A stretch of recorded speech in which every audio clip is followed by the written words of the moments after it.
to the Legal Edge Coaching Podcast. This is your host, Trevor White, with his other host, Shane Smith. That's still, we're going to figure that out. Maybe we'll have to use ChatGPT. How do you introduce it? Because the natural way is to say co-host, but I don't know.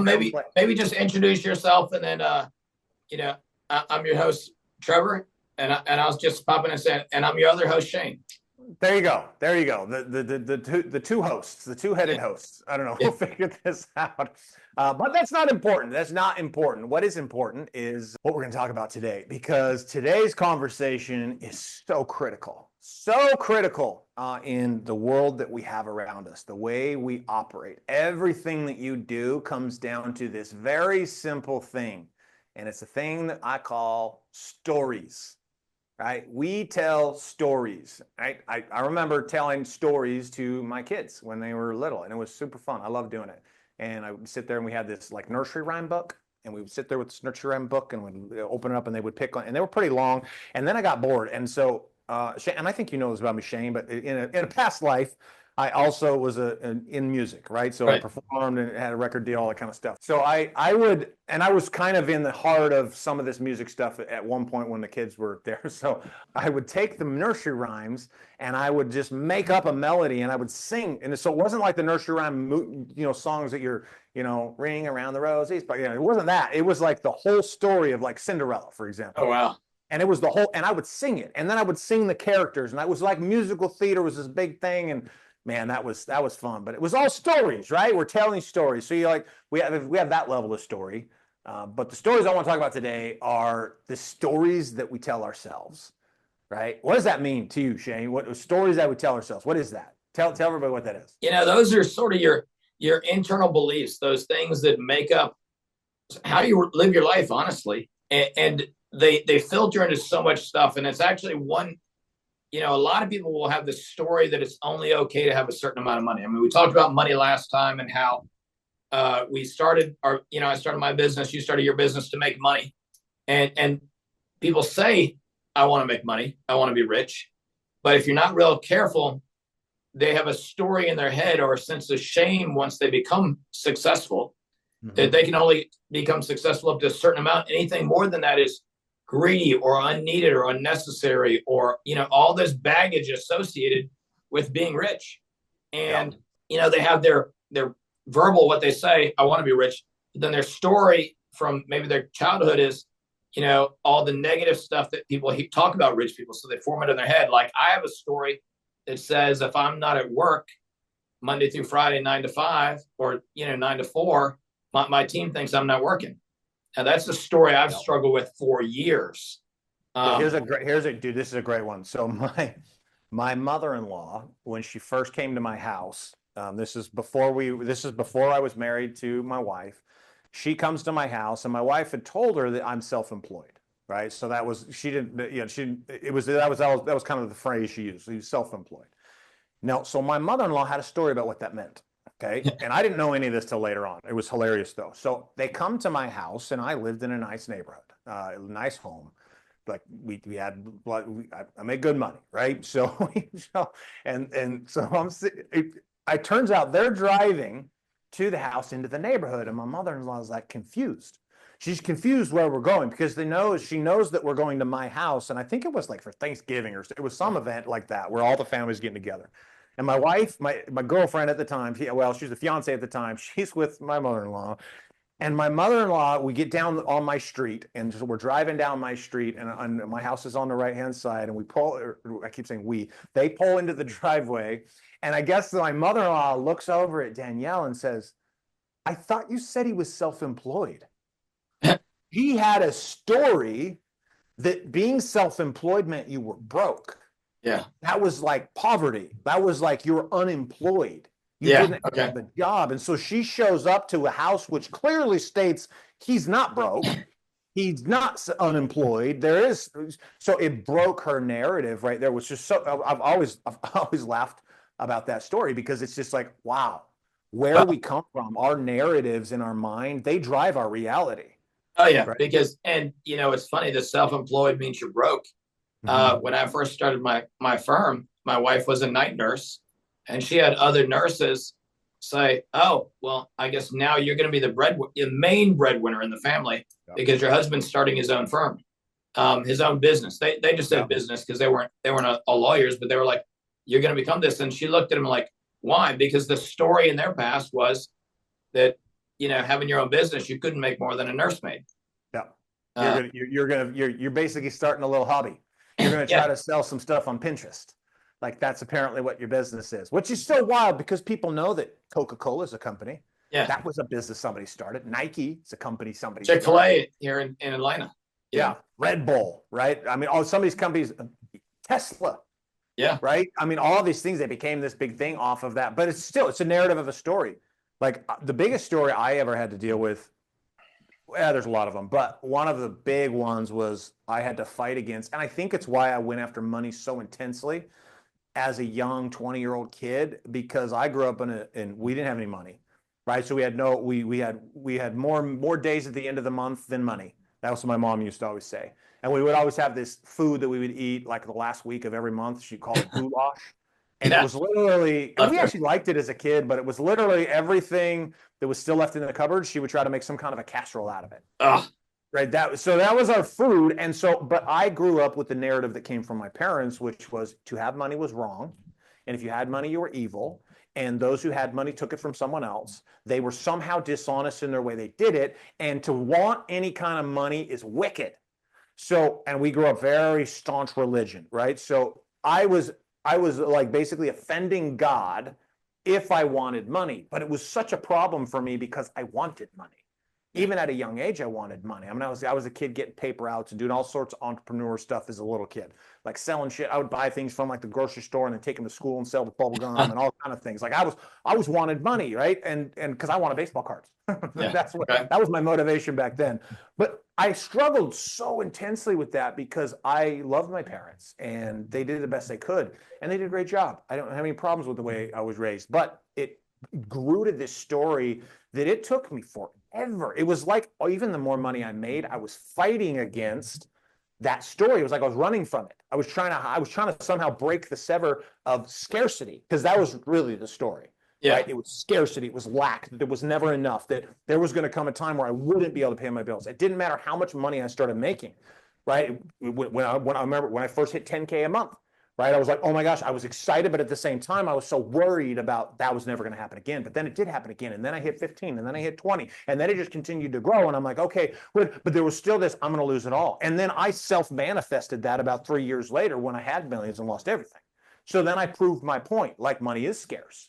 Money is this way and it's this fight. Like I remember the first car that I bought that was not a normal car, right? So it wasn't like a Honda or a Toyota. First nice car. I didn't tell my parents. I didn't live near my parents at the time. I didn't tell them for like a year. Well, that's the shame of success, right? Yes, I'm ashamed of my success. 100%. And I knew that they thought rich people were evil. Yeah.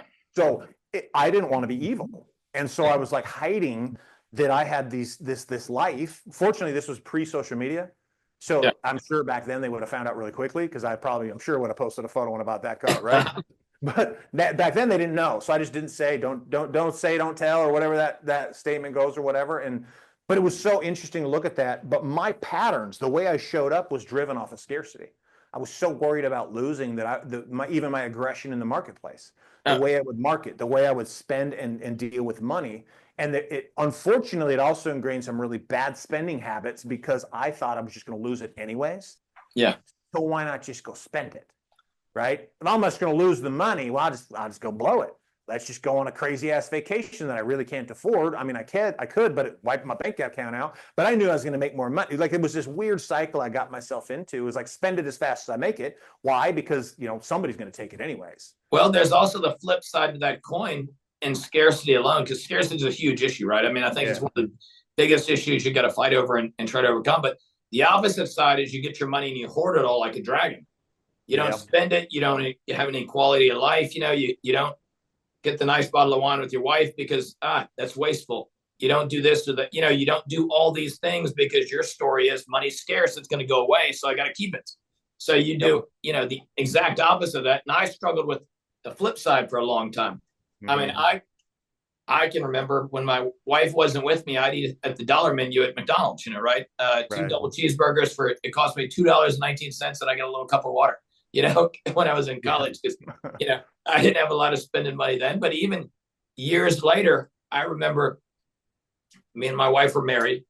We're at Walmart on Friday night, and we have an argument because my wife bought 60 or $80 worth of stuff at Walmart, and to me it was all junk. And I don't mean like junk like toys. It was junk that I was like, I would never need that, like fabric softener. Right. And It's like, we don't need to use fabric softener. Just right, soap is fine. we don't need Swiffer for the floor, just use a mop. All this junk that to her was perfectly reasonable, and it all was, in hindsight. But to me, I'm like, I don't even need any of that garbage, right? Yeah. That's just junk.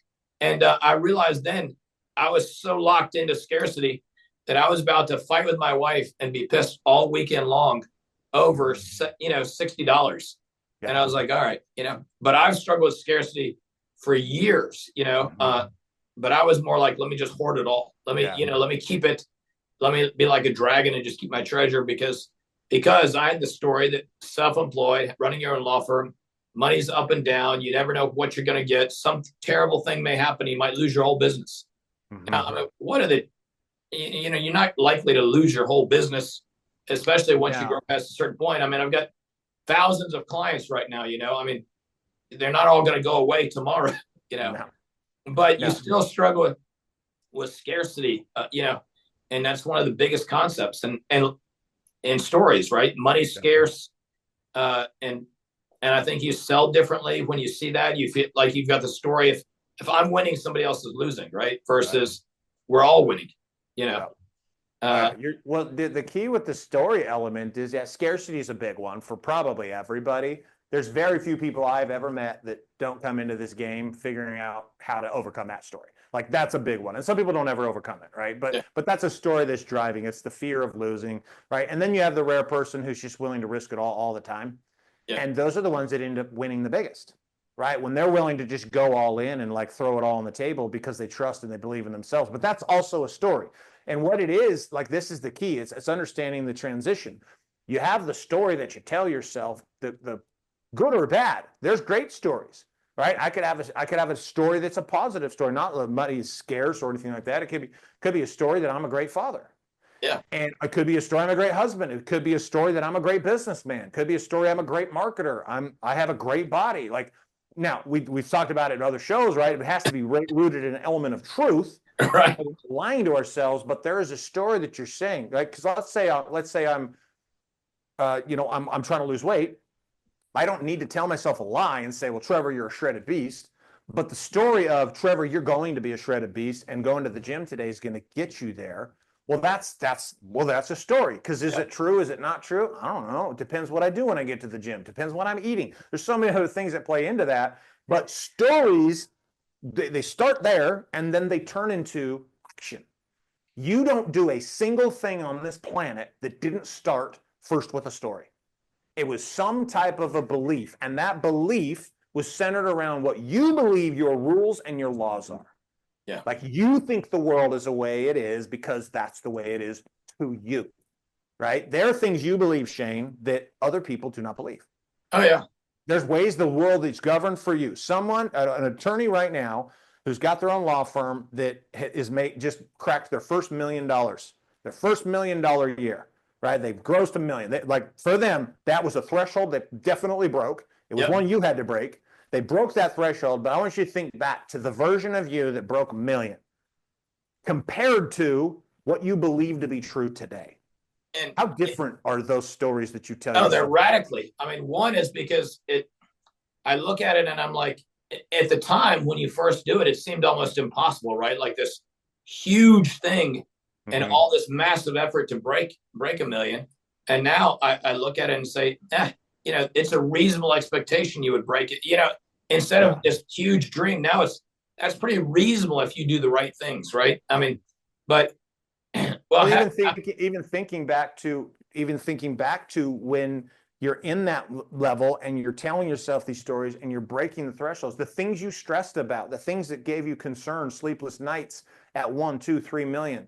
those types of problems that you experience now, if you were to experience those same ones now, Yeah. you would laugh at them. Oh yeah. I mean, It's they're like, not. how am I? Oh, really? I'm worried about this. Okay, well, that's okay. That's silly. You're cute. It's like it'd be like it's like your kids, right? Your kids have a belief system that if I don't get my toys right now, the world's gonna end in some bullshit. Steve stole my toy. The world's gonna end. They throw a fit tantrum, going crazy, and you're as a parent sitting there looking at them like, you moron.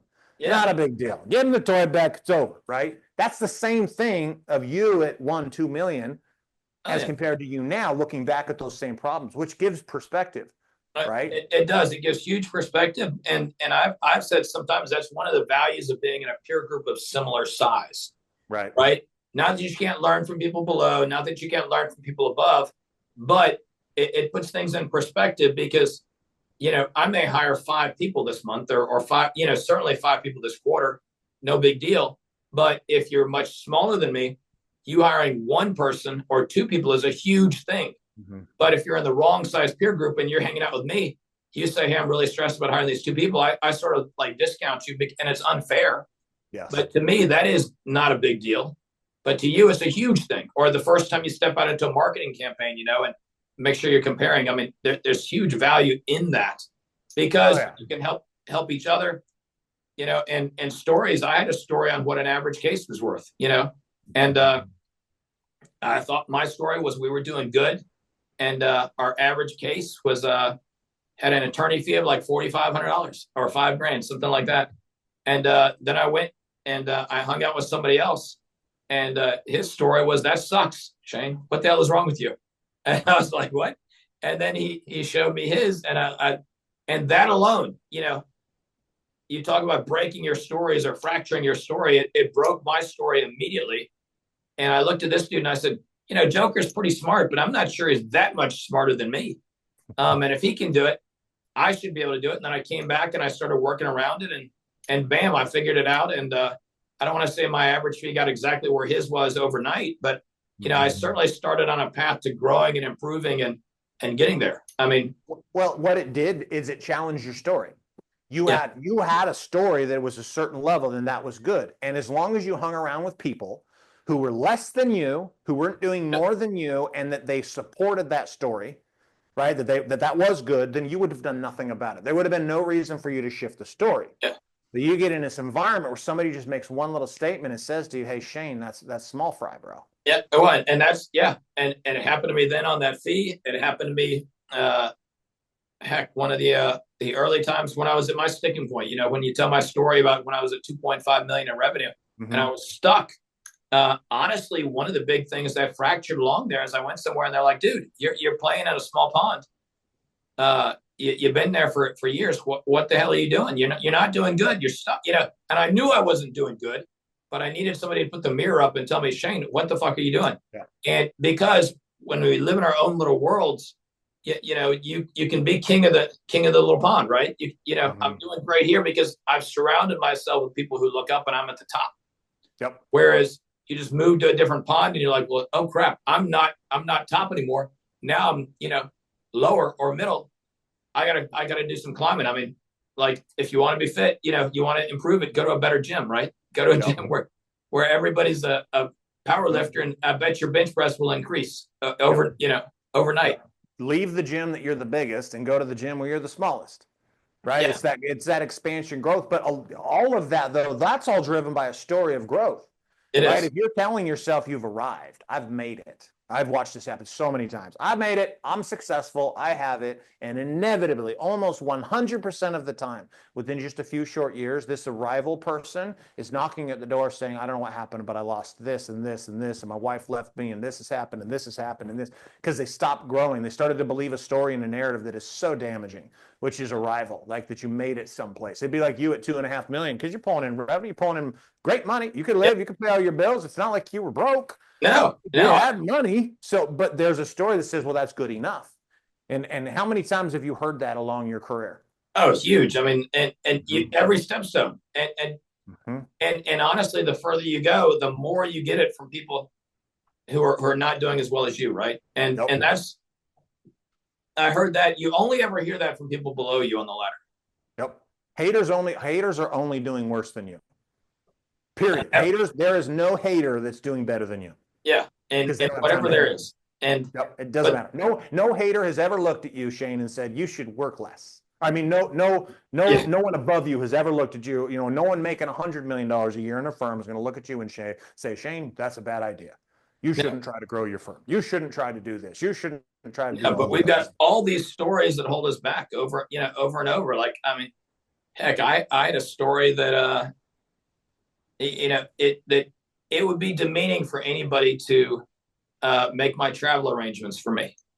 Right. Which why I don't know. I just came up with this story, right? Mm-hmm. In the Army, somebody made travel arrangements for me most of the time. Tons of people have executive assistants who make travel arrangements for them, or they use travel agents. But either way, I got this story that if I asked anybody to do it, it would be demeaning, which it came from nowhere and it held me back for years doing something that I find distasteful and irritating and it pisses me off. And I always try to cheap out. When I delegated it to somebody else, they enjoyed it. They were good at it. And, I enjoyed it much better too. Yep. And and this is that constant game. This is the constant struggle that we all have to experience. You want to change your reality. It doesn't just you don't just change your actions because your actions have to come from somewhere. You want a better narrative in your life, change your story. Yeah. Change what you're telling yourself. Like one of the in a very dramatic fashion, this because this illustrates the point perfectly in my own life, is my wife. She was married to the same guy twice before me, so she was divorced from him twice. But she married him. He cheated on her, and they got divorced. And then he worked for like 5 years to try to win her back. They get married again. They're married for like 5 or 6 years, and he cheats on her again. Right. So, and this is my current wife's reality when I meet her. And she'd been divorced from this guy for like I don't know 6-8 months by the time when I met her. And we are now married. So fast forward about 2 or 3 years, and she's still struggling with that. She'd forgiven him, but she'd not. She felt crushed and abandoned, all these feelings, which I understand. I understand because there was a lot of shit that went down in that marriage that she had every right to feel the victim of, to feel like he'd done things to her, and all this kind of stuff, right? And so from normal society, average human beings are going to look at her and say, well, it makes sense. It makes sense that you are the victim. Yes, you're the victim. Yes, it's why you're not able to rise up and do some cool shit with your life right now, and blah blah blah. All these narratives, right? You're broken because of this and all this, right? But it was holding her back in every single way possible, and she knew it. So her and I had a really tough conversation, and I asked her a very simple question. And all the women on here are going to think I'm a complete asshole for asking her this question, but I just asked her, and I said, "Okay, so this happened with him. Why is it your fault that this happened? What did you do? How is this your fault?" And that triggered a clear response, an emotional I bet. response, and it was chaos in my house for about 2 or 3 weeks as I exposed and opened this up inside of her. But then she was willing to go vulnerable, and she realized some of the key stories and the things that she was telling herself, right? And being able to reframe, because the longer she kept telling herself that she was the victim, then her actions were what a victim would do. And the way she showed up was how a victim would show up: beaten, struggled, like a beaten dog, just like very cowering, very unassured, no confidence. She couldn't step up and like really do and say anything that like she couldn't step out. She just couldn't do it. She couldn't find her own voice. She didn't know what her purpose was. There were so many things. And that was all driven by the story that she was a victim of this man. And because of that, this was who she was. Right. And in that 3-week window, we started down a road. She's now, this was years ago. This is like, I don't know, 12, 13 years ago. Now she's fast forward, and this happened way before just now, but she was able to process through that, and she just changed her story. Yeah. She took radical accountability for her part in the game, and then she changed her story that she wasn't the victim, and then that was actually, she took lessons from the experience, and then she used them to build back up her confidence and actually to become, and now it's a different story. She doesn't feel like she was a victim to that at all. Yeah. At all. If you were to talk to my wife about it right now, if I brought her in here to the show, she would be like, oh yeah, and she would tell you no problem talking about it and telling you all about why and how she shifted the story. But that's like, this happens everywhere. If you find yourself in an environment, I don't care what the environment is, and you don't like your reality, it doesn't necessarily have anything to do with the circumstance around you. It has everything to do with the fact that you're telling yourself something that's keeping you in that situation. And this is hard for a lot of people to grasp, especially people who've gone through some bullshit, right? Especially people who've gone through some personal things in their life. Like I had to accept radical accountability. I had a son who passed away. right? And I could choose to tell myself some pretty shitty stories that I did for a while. And then I finally had to make a decision, and I had to tell myself something else. And I had the power to control and change my environment. Did it bring my son back from the dead? No, he's still dead. Like, I still have a son in the cemetery, and I've had him there for a while. I still had to pick out a headstone, right? I still had to do all those things. My reality didn't change, but what changed was the narrative that I believed to tell myself. Instead of being a crushed, broken man, I was able to see what actually was going on. I was able to accept radical accountability and then change the story and Yeah. utilize my son as my little guardian angel. See, I walk around knowing I got a guardian angel with me, my little boy, who protects me. He keeps me safe. That's my story, right? My story that I had to shift from was that this was horrific and he had been stolen from me. And then I made decisions and moves and actions based upon this. But now knowing that, no, I'm like, I'm lethal. I'm not lethal because of me. I'm lethal because, dude, you guys can't see it, but I have this angel, my boy. He's a badass. And he's sitting right beside me right now. And he will fuck some shit up. I'm going to say that right now. He will, because he's there with me. He helps me. He's my boy. Like, Yeah. ride or die, no matter what. That's the story I have. And that's what I created and generated. You may hear me and think, well, Trevor, that's craziness. You'd be like, that's a crazy story. That can't be a story. That's not real. That's not a real thing. Here's the cool part about that. Who's it real to, Shane? Yeah. It's real just to you. And It's that's real to enough. me. And that's enough. That's all that matters. Yeah. So, like, your firm, for you to be able to grow your firm, to build the dude, because you don't just have a powerful, awesome firm. You've got an amazing marriage, dude. You and your wife are so connected, so in love. Like, you guys are like little 15-year-old teenagers in love. You just happen to be a few years older than that. Yeah. Like, your relationship with your sons is on fire. Like, you have all four domains at the core four are firing on high level cylinders. Is it perfect? No, because we never are. But like, you have all of that. That didn't just happen. No, Like, definitely not. that wasn't just like, you're lucky, Shane. You got the wand. Somebody waved a wand and said, kapoof, Shane, you are blessed in this game. Right? Yeah. It was built on the foundation of telling the truth, but ultimately, man, it came down to the shit you told yourself. Yeah, well, that's what I was going to say. Is it's a lot of it is changing your stories and changing the belief and what is reasonable for you as well, right? And what's acceptable. I mean, there's so many of us have this ceiling of what in our mind is reasonable and okay for us to have, and everything beyond that is excess and bad. So we can never grow past it. I mean, or you go past it a little bit and then you burn something out and you break it. You go past the success. I mean, and you just go up and down right at this level, whatever it is, because your whole story is that's all I need. Yeah. That's all I need, or that's all I can do. For years, I said I had a small firm. That was, and I said that when we were 80 people. Really? People would ask me, and I'd be like, shit. "Oh, I just run this little shop, just little small firm. I got this little personal injury firm down in Peachtree City, and a little bit in Charlotte, but just a couple of attorneys and myself, a couple of associates, and some staff and stuff. I had 80 people, Trevor. Finally, one day I was like, you know what? I'm not going to say this anymore because I feel like it holds me down. Right? It minimizes and as I'm telling myself, I mean, everything you say out loud, I feel like your mind hears it, right? And it will factor it in. I mean, when you say stuff like, oh, I don't deserve more money, or I can't have any more money, or any more is bad. I mean, you hear it over and over, and it bleeds in. I mean, I think if all you do is watch TV where everybody on TV is a businessman who's a bad guy, it filters into your brain and you start thinking that. Which is why it's so important to be surrounded with people who want to grow and who want to get things on fire. And it raises your own standards too, right? Like, heck, I'll say for the first 15 years of my marriage, I had a story that going out to eat once every 2-3 weeks was enough. And that counted as a date for my wife. And that was just what you did. And then I surrounded with some other people and they're like, you should probably step up your freaking game, dude. And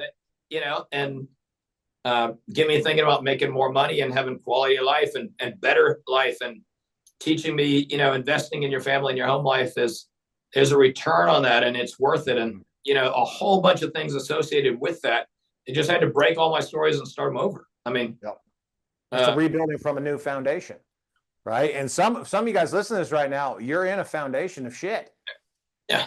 Like you just are. Your stories are so trapped in some narrative that was given to you from like generation after generation. You don't even know it. Like the rules and laws that govern you have kept you stuck. It's like you've shackled yourself to the floor, and then the room's filling up with water, and you wonder why you're drowning and you can't swim to the top and you can't get out of the room. Well, it's because you're literally shackled in. You've done this to yourself. And that's the hardest part. You're in an echo chamber. You don't have anybody to talk to. You don't have anybody to look at. Right. This was one of the key reasons why Shane, you like this is why you and I created the Legal Edge in the first place. Yeah. Right. Is look, there's so many that are in this shackled place. Like, so for some of you guys listening right now, head over to legaledgecoaching.com and you'll get an idea of what our coaching is all about and what we actually do. Right. But the reality is, if you operate in an echo chamber, then the stories you tell yourself, man, you're going to think they're right. You're going to think they are There's it. so many we hear, right? I mean, No. you hear the big firms have all the cases. If you're on the East Coast, Morgan's sucking all the cases. There's always two TV law firms that are sucking up all the cases. Or there's the local guy who uses runners and he takes all the cases. I mean, you have these stories of there are no cases out there. And in reality, I mean, that's just not true. And, or there's all this stuff. And if you believe these stories and the victim, that's a huge story, right? So many of us will create a story where we're the victim and victims have no power. Yeah. And therefore, you cannot do anything to solve that problem because you're a victim versus, I mean, when we talk about fact and truth, what's the fact? What's the truth? Is my story that I'm a victim, or is my story that, hey, I got kicked in the teeth, but I'm going to get back up and how do I solve this issue again so I don't get kicked in the face again? Yep. That's so critical important. And having people who can support you and talk to you about that and work it on in your head. Otherwise, you stay where you're at or you go down. I mean, that's it. And there's you have no other real place to go besides that. Yeah. So as we wrap up today, I want you guys to take a look at your stories, right? There's a story you're telling yourself across either body, being, balance, or business. One of the four areas, the core four. There's something you're telling yourself that's keeping you stuck. It's a limiting belief story. So identify that story. Once you've identified that story, what's one simple thing that you can do about it today? Like, what's one action that you can take? Maybe it's a reframe. Get out your journal. We have a process inside the Legal Edge on how to help you reframe stories and to do it consistently and effectively over and over. So like I said before, go head over to legaledgecoaching.com and that'll get you information on how you can kind of learn more about what it is we do on the coaching side. But even without that, grab a piece of paper. I don't even care. Grab a pen and a piece of paper and just start listing out what is this story and what are some ways you could reframe that story. What's a new story that you could tell yourself? Right? One of the easiest ways to do that is what's the opposite of the thing you're saying? If you're in a scarcity, what's the opposite? Right? I had a story about my ex-wife that she was a selfish bitch. That was a story I had about her. And I had to reframe that story. Her and I are great friends now. Right? And I reframed that story to the opposite. And my ex-wife is actually a very generous woman who loves and cares a lot of people. That's it. I reframed the story. And so I show up differently as the man who says, man, you're a selfish bitch, to, man, you're a caring woman who loves and helps a lot of people. Two different stories that I control. So look at yours. What is the story that you can reframe on yours today and realize that this is just a tip of the iceberg of the transformation that can exist inside of being able to be brutally honest and start to attack the stories that hold you guys back. So any final thoughts you guys, Shay? Yeah, the PS on there, Trevor, is one, when you change that story too, you see different things, right? When you call your ex-wife a selfish bitch, you see one thing. When she's a selfless and generous person, you see something totally different in the same situations, right? So obviously our stories let us see other opportunities. And two, these tough stories, I mean, the big ones, the ones that hold us bound, and doing it one time doesn't get rid of that, right? You can't just cut those stories loose in one moment. I mean, maybe you have a massive aha moment, but generally we got to pound away at these over and over and over. I mean, when you talk about the scarcity, one reframe is not going to fix that issue. You got so much baggage associated with that. This is an over and over and over process. As you work on it and work through it, I mean, you get better and better, but it takes time and it takes effort and energy to reframe those beliefs. Yeah, and that's something we can help you guys with. So like I said, I'm going to say it again just because I feel so strongly about this conversation. Head over to legaledgecoaching.com and we will show you how you can do this, because your ability to scale your life comes down to this simple concept right here. This is why we could have this show, could go for 4 hours, and we still would barely have touched the tip of the iceberg. and you'd see it. So, but that brings us to a close of today's show. Thank you so much for tuning in. If you got value from today's show, feel free, please share it up. Share it up to someone else who might get value from the same show, the same idea. Maybe you know somebody who's stuck inside their stories, and this might be the one thing that helps them get unstuck. So that's all we got for you. Have a fantastic rest of your day, and we'll see you next week. Talk to you guys then.